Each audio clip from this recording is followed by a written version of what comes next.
신약 성경 마가복음 6장 오늘 30절에서 44절까지 말씀입니다. 마가복음 6장 30절에서 44절까지 하나님 말씀 함께 읽겠습니다. 사도들이 예수께 모여 자기들이 행한 것과 가르친 것을 낱낱이 고하니 이르시되 너희는 따로 한적한 곳에 가서 잠깐 쉬어라 하시니 이는 오고 가는 사람이 많아 음식 먹을 겨를도 없음이라. 이에 배를 타고 따로 한적한 곳에 갈새 그들이 가는 것을 보고 많은 사람이 그들인 줄 안지라. 모든 거울로부터 도보로 그곳에 달려와 그들보다 먼저 갔더라. 예수께서 나오사 큰 무리를 보시고 그 목자 없는 양 같음으로 인하여 불쌍히 여기사 이에 여러 가지로 가르치시더라. 때가 저물어 가매 제자들이 예수께 나와 여짜오되 이곳은 빈들이요 날도 저물어 가니 무리를 보내어 두루 촌과 마을로 가서 무엇을 사 먹게 하옵소서. 대답하여 이르시되 너희가 먹을 것을 주라 하시니 여짜오되 우리가 가서 200데나리온의 떡을 사다 먹이리까. 이르시되 너희에게 떡 몇 개가 있는지 가서 보라 하시니 알아보고 이르되 떡 5개와 물고기 2마리가 있더이다 하거늘 제자들에게 명하사 그 모든 사람으로 때를 지어 푸른 잔디 위에 앉게 하시니 때로 100명씩 또는 50명씩 앉은지라.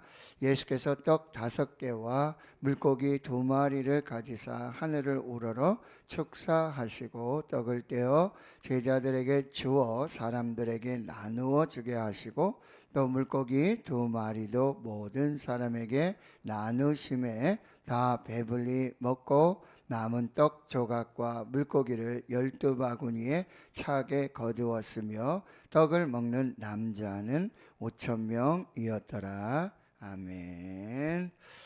오늘 본문의 말씀은 우리가 너무나 잘 알고 있는 오병이어의 기적 사건입니다. 이 오병이어의 기적은 마태복음에도 마가, 누가, 요한 이게 사복음서에 다 기록이 되어 있어요. 유일한 기적 중에 다 사복음서에 기록이 되어 있는 기적 내용이고요. 그만큼 중요하다는 얘기고 영적인 의미가 있습니다. 그래서 마태복음, 마가복음, 누가복음 이 공간복음에서는 이 기적을 중심으로 이 이야기에 오병이어의 기적 이야기가 기록되어 있고 요한복음에서는 영적인 해석을 해줘요. 그래서 이게 내가 곧 생명의 떡이다. 나를 먹는 자는 영원히 배고프지 아니할 것이다. 그리고 내 살은 생명의 양식이다. 이런 부분들을 여러분들이 잘 살펴보셔야 돼요. 그래서 마태복음 14장, 마가복음 6장, 누가복음 9장, 요한복음 6장에 요 오병이어 내용이 기록되어 있고요. 이것은 이제 장소는 광야이잖아요. 그죠? 여기 한적한 곳이라고 그랬는데 에레모스 광야. 그래서 1장에도 예수님이 새벽에 아직도 날이 밝기 전에 일어나 나가 한적한 곳에 가서 기도하셨다. 광야입니다. 그곳이 바로 이 오병이어의 기적이 시작된 곳입니다. 그래서 광야에서 식탁을 차려 여기 50명씩 혹은 100명씩 심포지엄이라고 여러분 아시죠? 이렇게 뭐 세미나 한다든지 이렇게 모여서 그래서 여기서 심포지엄이 나오게 되어지는데요. 광야에서. 그러면 이것은 이제 이스라엘 출애굽해가지고 광야에 아무것도 없는 그 장소에서 하나님께서 하늘문을 여시고 매일 만나를 먹이셨다. 그렇죠? 이런 광야의 이 놀라운 축복의 역사가 예수 그리스도를 통해서 다시 재현되는 거예요. 또 구약에서도 엘리사라든지 엘리야를 통해서 이런 급식 사건이 있었어요. 사르밧 과부의 그 가루가 다 하는 날까지, 그렇죠? 그리고 엘리사를 통해서도 이제 떡을 만들어서 많은 사람들이 먹게 되는 이런 역사들이 있는데 그것의 완성, 그것이 예수 그리스도를 통해서. 그리고 자신의 몸을 다 찢으시고 나눠주시고, 그래가지고 여기 빵을 가지시고 그 다음에 축사하시고 떼어서 제자들에게 주셨다는 거죠. 이거는 성만찬의 그런 모습이랑 똑같은 말씀이에요. 그러니까 광야에서 이제 자신의 몸을 찢으셔서 우리에게 주실 그 생명의 떡이심을 또한 보여주시는 그런 장면이 바로 이 오병이어의 급식 사건이고요. 기적 사건. 그리고 우리가 어제 살펴봤지만 바로 앞에 누구의 잔치가 나옵니까? 헤롯의 생일 잔치가 나오잖아요. 헤롯의 생일 잔치에 얼마나 좋은 음식이 있었겠습니까? 산의 진미. 그런데 그 생일 잔치는요, 죽음의 잔치예요. 세례 요한이 죽고 사람을 죽이려고 하는 그런 아주 기회를 보고 그런 역사가 있었던 잔치가 헤롯의 잔치예요. 먹을 거는 뭐 너무 많겠죠. 그런데 이 예수님이 베푸신, 광야에서 베푸신 이 오병이어의 기적은요, 생명의 잔치예요. 구원의 잔치예요. 그리고요, 나누고 나눠도 부족함이 없는, 여기 다 배불리 먹었다. 한 사람도 배고픈 사람이 없어요. 그리고 남아요. 이게 하나님 나라의 풍성함이에요. 하나님의 능력, 예수님의 능력, 부족함이 없어요. 넘치들 풍성한 것입니다. 그리고 거둡니다. 그리고 5천 명이나 넘는 그 놀라운 역사. 여기 한 사람도 배고픈 사람이 없었어요.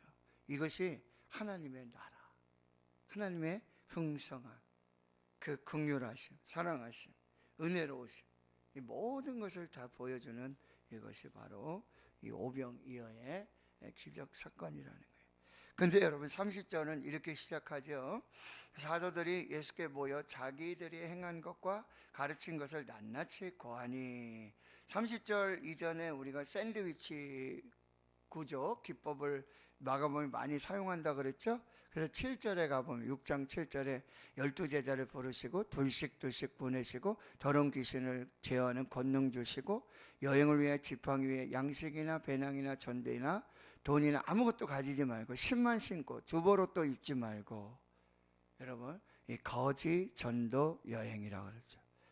영남신학대학교에서 제가 배당교에서도 부목사로 또 교육목사로 교육부를 이렇게 총괄하고 할 때 거기 전도사님 중에 여자 전도사님이셨는데 배예랑 전도사님이라고 계세요. 근데 이분이 얼굴도 예쁘시고 키도 크시고 율동도 잘하시고 사역을 얼마나 잘하시는. 근데 여름이 되면 한 일주일, 2주 막 꼬재재하고 이렇게 얼굴이 막 상하고 막 그래요. 알고 봤더니 신학대학교에서 대학원에서 거지 전도여행을 하는 거예요. 여름에. 겨울엔 춥고 하니까 그냥 아무것도 안 가지고 가는 거예요. 몸만 가는 거예요. 복음만 들고 가는 거예요. 그걸 이제 혼자 하기 또 그러니까 이렇게 전도사님들과 그리고 또 거기에 참여하는 뭐 중고등부 수련회를 겸한다거나 청년부 수련회를 거하면서 그래서 내단교회 이제 중고등부도 한번 그걸 같이 한번 동참을 했었어요. 그래서 저도 이제 격려차 이렇게 또 방문하고 했었는데 말이 거지예요. 전도예요. 완전히 거지예요. 그 아이들이 되게 힘들어할 줄 알았어요. 포기하고 중도에 그랬는데 우리 아이들이 잘 소화하고 그 가장 기억에 남았던 수련회로 그렇게 이야기하는 것을 보고 참 많은 은혜를 받았습니다. 이 거지 전도여행 아무것도. 그런데 하나님께서 역사하셔서 이제 30절에 오면은 다시 와가지고 낱낱이 보고를 하죠. 어떤 보고를 합니까? 다른 복음서에 보면 하늘에서 귀신이 떨어지고, 그렇죠? 사탄이 역사가 무너지고 막 병든 자가 고침받고 이런 역사들이 나타났다라고 여러분 그렇게 고백을 하게 되는데 이 하나님의 역사는 그렇게 나타나게 되는 거예요.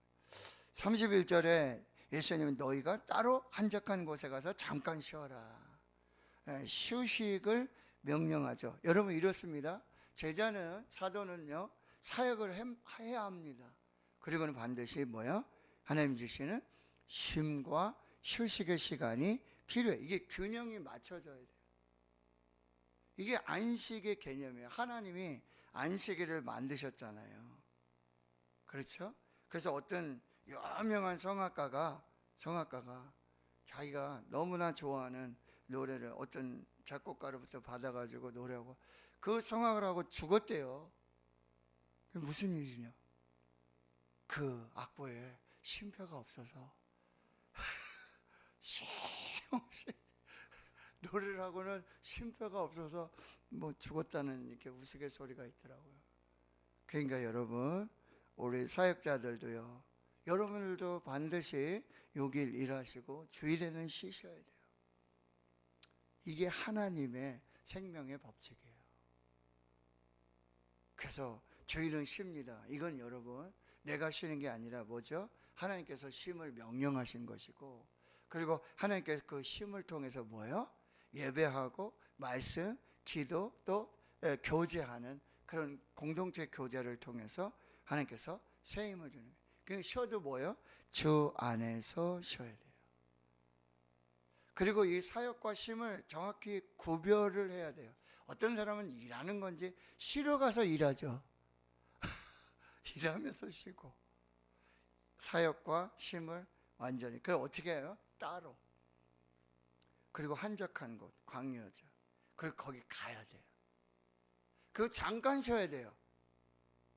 어떤 분들은 뭐 우스갯소리에 그렇게 얘기하더라고요. 장론입니다. 장 노는 사람입니다. 뭐 이렇게 하는데 그러실 필요 없어요. 여기 잠깐 쉬어라는 것은 무슨 의미냐면 잠깐 쉬고 다시 일해야 된다, 그런 의미예요. 네. 그래서 예수님이 말씀하시는 따로 한적한 곳으로 가야 돼요. 그래서 교회를 좀 떠나고, 그렇죠? 휴가를 간다든지, 그래서 쉬고 잠깐 쉬고 다시 일해야 되니까 뭐요? 잘 쉬고 와라, 이런 의미예요. 주 안에서 쉬는 것입니다. 이들은요, 오고 가는 사람 많아서 음식 겨를 먹을 겨를도 없었어요. 그래서 배를 타고 진짜 따로 한적한 곳으로 갔어요. 어디로요? 광야로 갔어요. 마치 출애굽을 해서 하나님이 광야로 인도하듯이 예수님과 함께 광야로 가요. 근데 33절에 보니까 그들이 가는 것을 보고 많은 사람들이 그들인 줄 알고는 모든 고을로부터 도보로 그것을 달려 그들보다 먼저 가요. 참 열심히, 대단하죠. 정말 간절함, 예수를 보고자 하는 삭개오가 마치 뽕나무에 올라가듯이 그렇게 간절하게 예수를 찾는 자들. 이렇게 여러분, 예수님을 찾는 자들, 만나고 싶어하는 자들, 그들에게 예수님이 어떤 역사를 주시는지 보세요. 34절에 예수께서 나오사, 예수님은요 그들을요 그냥 돌아가라고 아무것도 안 주고 그러지 않으세요. 그 사모하고 간절히 이렇게 여러분 새벽을 깨워서 나를 사랑하는 자들이 나의 사랑을 입으며 나를 간절히 찾는 자가 나를 만나리라. 잠언 8장 17절. 여기 간절히 찾는 자는 무슨 의미냐면 오늘 새벽부터 만나고자 하는, 주님을 만나고자, 말씀을 듣고자 새벽부터요 잠을 줄이고 그렇게 간절히 찾는 자들에게 뭐요? 만나주시는 거예요. 여러분 이렇게 하나님 앞에 예배하는 여러분 반드시 하나님 만나주시고 은혜를 베풀어 주실 줄을 믿습니다. 여기 보세요. 나우사, 큰 무리를 보시고 그 다음에 불쌍히 여기시죠. 제가 늘 하는 얘기, 스플랑크 니조마이, 창자가 끊어질 듯이 이 내면에서, 마음에서 너무나 안타까워요. 그 어떤 의미냐면 목자 없는 양 같음으로 인해서. 여러분, 양들이 목자가 없으면은 양들은 거의 죽음이에요. 스스로 아무것도 할 수 없는, 이게 넘어지잖아요. 양이 넘어지면요 스스로 일어날 수가 없대요. 그리고 이렇게 벌레라든지 막 이런 게 이 털 속으로 이렇게 들어가면 자기 혼자 이게 할 수가 없어요. 그러니까 어떤 거는 나쁜 해충이라든지 막 그런 것 때문에 죽는 그런 양들이 너무 많고요. 각기 제 길로 가고요. 시력도 안 좋고요. 혼자서는 살 수 없는 그런 동물이 뭐예요? 양이에요. 반드시 목자의 돌봄이 있어야 돼요. 근데 이 무리들이 어땠다고요? 목자 없는 양과 같다. 그래서 예수님이 뭐가 되어 주시는 거예요? 선한 목자, 참 목자. 이스라엘에게 목자가 없는 게 문제고요. 있어도 뭐요? 가짜 목사들만 있었어요. 사꾼 목자들, 가짜 목사들. 목자인데 제가 목사라고 자꾸 얘기해요. 목자 자체가 없었고 가짜 목자들. 근데 예수님이 뭐예요? 내가 참 목자다. 내가 선한 목자다. 여호와는 나의 목자시니 내게 부족함이 없으리로다. 그가 나를 푸른 풀밭에 누이시며 쉴만한 물가로 인도하시는도다. 다윗은 이걸 너무나 잘 알았어요. 어려서부터 목동으로요 양을 치는, 그래서 너무나 잘 알았어요. 그래가지고 사자도 오고요 곰도 오고요 뭐 이럴 때 이 목자 없이는 양들을 지킬 수가 없는 거예요. 양들이 보호받을 수 없고 생명을 누릴 수가 없어요. 그러니 그 인생을 돌아보고요 그 인생의 모든 삶을 볼 때 고백하는 거예요. 여호와는 나의 목자시니 내게 부족함이 없으리로다. 그가 나를 푸른 풀밭에 누이시며 쉴만한 물가로 인도하시는도다. 내 영혼을 소생시키시고 자기 이름을 위하여 의의 길로 인도하시는도다. 내가 사망의 음침한 골짜기로 지날지라도 해를 두려워하지 않을 것은 주께서 나와 함께 하심이라. 주의 지팡이와 막대기가 나를 안위하시나이다. 주께서 내 원수의 목전에서 상을 차려주시고 기름으로 내 머리에 부으셨으니 내 잔이 넘치나이다. 나의 평생의 선하심과 인자하심 반드시 나를 따르니 내가 여호와의 집에 영원히 살리로다. 할렐루야. 이 예수님이죠. 근데 예수님은요 이 목자 되신 예수님은 먼저 여기 여러 가지로 가르치시더라. 이게 뭐죠? 생명의 양식을 먼저 주세요. 영의 양식, 말씀을 먼저 주세요. 예수님은요 말씀을 주시는, 영의 양식을 주시는, 생명의 양식을 주시는, 그래서 우리의 영혼을 살려주시는 목자이시다. 35절에 때가 저물어 가요. 여러분 말씀 전하시고 그러시다 보니 시간 가는 줄 모르고 거기 있던 사람들도요 말씀이 꿀과 같아요. 생명의 말씀, 은혜의 말씀 들어도 너무 귀한 저녁이 다 됐어요. 제자들이 예수께 나옵니다. 제자들은 어떻게 해요? 이 방법을 한번 생각해 봐야 되잖아요. 근데 이곳이 빈들이에요. 광야예요. 날도 저물어 갑니다. 그러니 현실적인 제안을 합니다. 이성적이고 합리적인 제안이에요. 뭐래요? 무리를 보내십시오. 그리고 두루 촌과 마을로 가서 각자 해결하도록 그리했으면 좋겠습니다. 그런데요 이 목자 없는 양과 같이 갈 바를 알지 못하고 정말 불쌍히 여기는 이 긍휼한 마음을 가지고 있었던 예수님은요 그대로 돌려보낼 수가 없는 거예요. 그래서 어떻게 해요? 너희가 먹을 것을 줘라. 여기서 강조되는 건 뭐예요? 너희예요. 너희가 먹을 걸 줘라. 무슨 얘기죠? 우리가 가서 200데나리온 7개월치 월급이에요. 10만 원씩만 따져도 2천만 원이 필요해요. 돈이 없는데 어떻게 합니까? 아무것도 할 수 없는데. 근데 여러분 38절에 여기 보세요. 너희에게 떡 몇 개나 있는지 가서 봐라.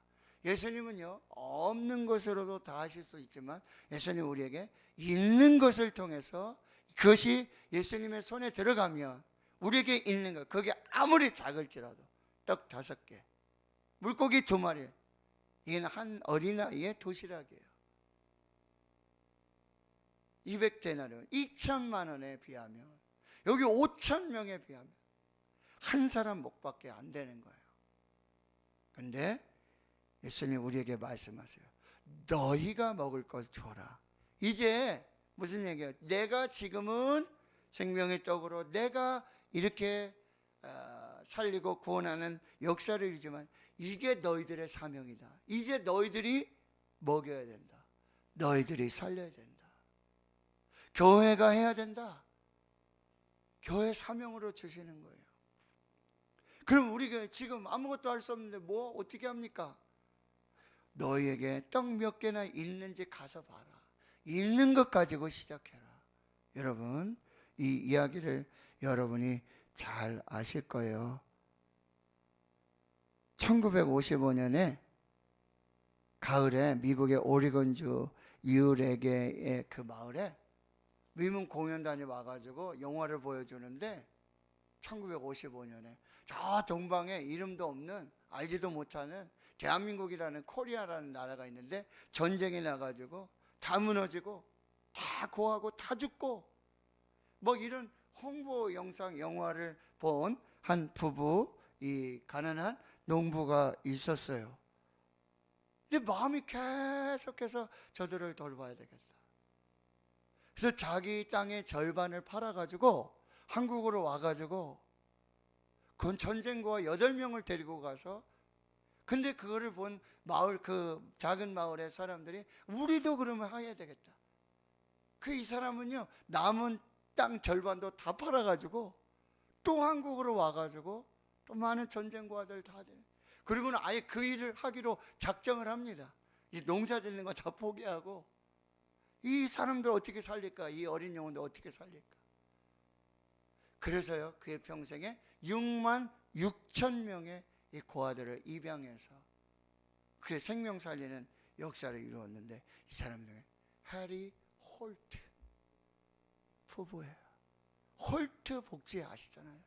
우리 다니엘 기도에, 그쵸? 그때 그렇게 입양 가셔서 역사를 이루신 간증 나오셨잖아요.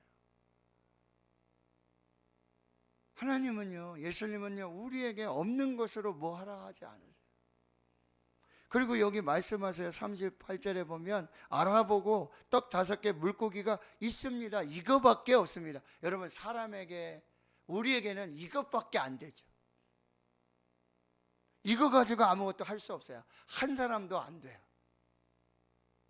그런데 그게 예수님 손으로 가면, 우리에게 있는 걸 예수님 손으로 옮기면 이게 믿음이에요. 지금 나에게 있는 건 아무것도 할 수가 없어요. 나도 안 돼요. 근데 이거 가지고 주님 손으로. 여러분, 선한 이웃 프로젝트 그거예요. 그거 주님께 드리니까 주님 손에서 주님 그거 받으시고요. 야, 이거밖에 안 되냐? 이거 가지고 뭘 하냐? 이러지 않으세요. 그거 받으시고 제일 먼저 뭐 하세요? 축사하시고 감사하시고. 이 감사가 기적의 시작이 되는 거예요. 그거 가지고 야, 이거밖에 없냐? 이거밖에 안 돼? 이렇게 얘기하지 않으세요. 그거 가지시고 축사하시고 떼어서 제자들에게 주셨다 그랬죠. 여기 41절에 여러분, 주셨다, 제자들에게 주다. 주다라는 동사가 미완료 시제예요. 뭐요? 계속해서 주시는 거예요. 계속해서. 마치 여러분, 바닷물이 왜 짜졌다고요? 소금 장수가 소금 이거 맷돌에 뭐 멈추지 않는 뭐 소금 나오는 뭐 배 타고 가다가 이게 넘쳐가지고 배에 빠졌는데 계속해서 뭐요? 맷돌에서 소금이 나와가지고 지금 바닷물이 짜다, 뭐 이런 얘기 있잖아요. 중단 없이요, 주님 손에서. 주님의 은혜는요 이렇게 중단이 없어요. 매일매일. 매일 새벽에 나오지만 매일매일의 은혜가 있잖아요. 밥을 매일 먹지만요 매일매일 생명으로 사는 거예요. 이게 하나님의 은혜예요. 이게 예수님의 은혜예요.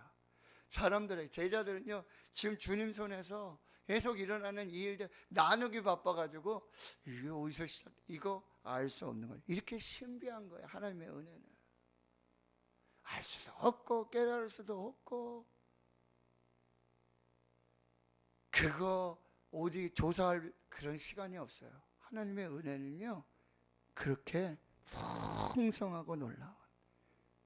여기 보세요. 모든 사람에게 나눠 다 배불리 먹고 12바구니 5병이요. 5 플러스 2 7 완전수 12바구니요? 이스라엘의 지파를 의미해요. 그렇게 하나님이 차게 넘치도록 거두어 주셨다.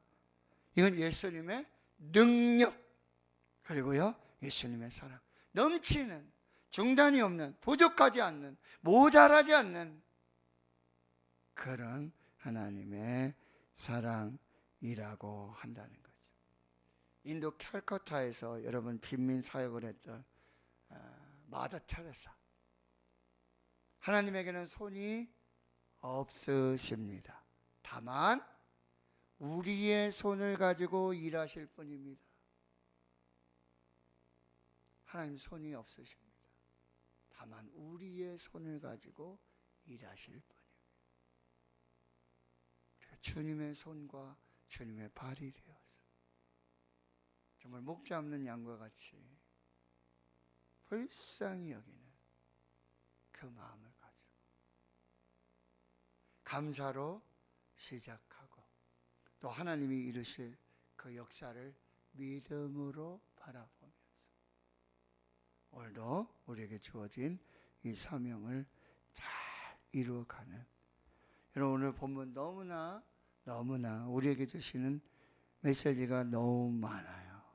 다 나눌 수 없는 성령께서 주시는 그 말씀, 오병이어의 기적, 광야의 식탁, 선한 목자의 풍성한 생명 나눔 잔치. 하나님의 나라는 이렇게 풍성하고 이 은혜가 이렇게 풍성하고 그 긍휼이 자비가 끝이 없으시. 또 이걸 통해 우리에게 제자의 사명을 주시는 거예요. 너희가 먹을 것을 줘라. 너에게 딱 몇 개 있는지 봐라. 예수님 먼저 말씀으로 생명의 양식을 먹이시고 육의 양식, 그래서 영과 혼과 육을 다 살리시는 생명의 근원이 되는 거예요. 너에게 뭐가 있느냐? 출애굽기 4장 2절에 내 손에 뭐가 있느냐? 나 못해, 말도 못해. 우리 목사님 오셔서 말씀하죠. 입이 뻣뻣해서 나 잘 말 못해요. 뭐 이렇게 그래서 아론 붙여주시고, 지팡인데요? 던져. 손 넣어봐, 빼. 내 손에 있는 게 뭐냐? 근데 그게 뭐예요? 나중에 보면 하나님의 지팡이를 손에 잡았더라. 모세의 소유에서 하나님의 소유가 될 때 하나님의 역사가 나타나게 되는 거죠. 요한복음 10장에는 나는 선한 목자다, 나는 양의 문이다, 나는 양들 위해 목숨을 버린다. 10장 10절에 목자가 온 것은, 인자가 온 것은 양으로 생명을 얻게 하고 더 풍성히 얻게 하려 함이라. 오늘 여러분 하나님 바라보시고 예수님 바라보시고, 여러분 하나님 손에서, 예수님의 손에서 이루어지는 그 풍성한 구원의 역사를 다 누리시고 그렇게 기적을 사는 저와 여러분 될 수 있기를 주의 이름으로 축원합니다.